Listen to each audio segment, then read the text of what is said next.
I coach the varsity bowling team and the unified bowling team. I've been coaching for North Rockland High School for 20 years, but for the unified bowling team, I've been coaching for 3 years.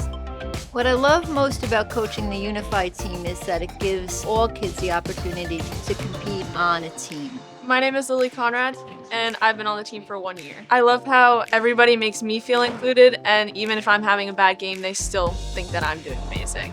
My name is Mia. I've been on the Unified Bowling Team for 3 years. The most I love being on the Unified Bowling Team is that we get to bowl and have fun.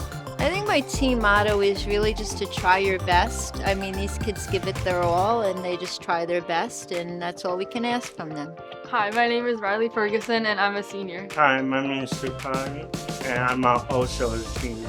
I want to be on the bowling team, and I want to hang out with my friends. I wanted to join Unified because I wanted to be in an all-inclusive environment. I recommend joining Unified. It's a lot of fun.